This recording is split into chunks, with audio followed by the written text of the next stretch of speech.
When you make a game, all you start with is a blank piece of paper and a few big ideas. I wanted to see a game that was in full 3D, but where the primary focus of the game would be interaction with the enemies. To the best of my knowledge, that had never been done before. How do you end up with a video game world that pulls you in? How can you make it stand out from other games? Your team will hit development walls and have to search for breakthroughs. Here's the inside story of the making of Spyro the Dragon in an exclusive tour for the PlayStation Underground. The most difficult part was the beginning, determining what kind of game we were going to do after Disruptor. Craig Stitt said, you know, I've always wanted to do a game about a dragon. I've always loved dragons. To me, they are just the greatest creature. I mean, it's the combination of a Tyrannosaurus Rex with wings and breathes fire. I mean, you've got the best of everything in a dragon. And immediately everybody said, yeah, that's it. Because dragons can fly, they can run, they can flame, they can jump, they can do anything, and they're cool. In the game, you play the part of Spyro. An evil creature named Nasty Nork has cast a spell turning all other dragons into crystal statues. You have three major objectives in the game. The first is to rescue all the dragons, the second is to collect the treasure that Nasty has stolen from the dragons, and the third goal is to defeat Nasty himself. Designer Mark Cerny had come from such games as Disruptor, the Crash Bandicoot series, and Marble Madness. In Spyro, he had new ground he wanted to cover. I had this idea that you could do a panoramic 3D engine on the Sony PlayStation, where there wouldn't be any fog in the distance. And I challenged Alex Hastings to create such an engine. Most of what it takes to pull off that sort of panoramic engine comes around in, assembly draw routines. In fact, I told him very specifically how to go about creating it. He blew me off and did something totally different.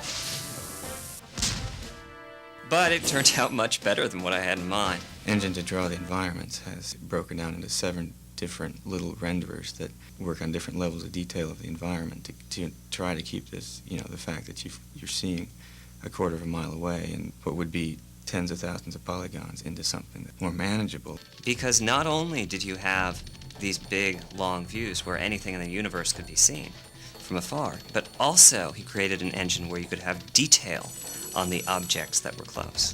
The real trick is that in every transition we try to do a fade or morph transition, something where you're not going to see it.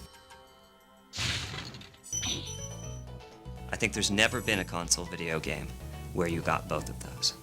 He had to write some damn good code. The fact that this game is coded specifically for the PlayStation is probably our biggest advantage. When you compare it to, say, a PC or other console platforms out there, the PlayStation is really different. The things it can do well is it can draw an enormous number of polygons. Some of those guys have 5,000 polygons in them. You'd never try to do that on any other console. Well, I think the flying levels really were a surprise for us. Everybody loved it. We made sure that we had more of them. I play the flying rounds, the free flight rounds over and over again, trying to get through all the obstacles in the shortest amount of time and trying different paths to see if I can beat the record. I can easily waste an hour or two doing that and not even realize it. The DualShock analog controller really allows a great feel and a good freedom of control. You can just point it any direction you want and you're going there. And they've integrated the feedback in there too. You can ram yourself into a wall and you'll just feel it come back at you. The game also has features especially for hardcore gamers. In every single instance where you can super dash, there is a secret place you can get to. That is our challenge to all the really good players out there. Not to go out and buy a hint guide or read about it in the magazines, but to find out for themselves where it is they can go or what it is they can do. Another feature that pulls you in is the soundtrack. Spyro includes some well-known voices. Don't worry, the only one who's gonna be trapped is him.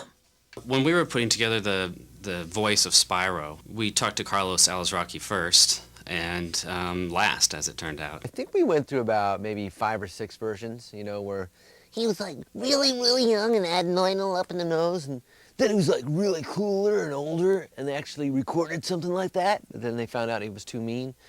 So then we just kind of did a mixture in between the two, where it's kind of like he's really kind of a go-getter kind of guy and kind of tough, but really kind of nice. Be on the lookout for North Commandos, Spyro. The other big voice part of the game is with the dragon. One of the voices that we've relied upon a lot is Clancy Brown, who's a well-known actor who was in Starship Troopers. The dragons are freed from their crystal, and then they give him advice and tell him how to play the game cryptically, you know, to teach him how to fly, how to use the buttons, where to go, what to say, who to do, who he has to fight, who he doesn't have to fight. As soundtrack and gameplay come together, is Spyro a world that pulls you in? It's already had an effect on the team. Actually, now, if you walk around the office, a lot of people speak in the voices of the characters. What? Album, album, album. Oh! Bop. Ow. You can put that on the tape, I know. That's the only thing I'm going to have on there.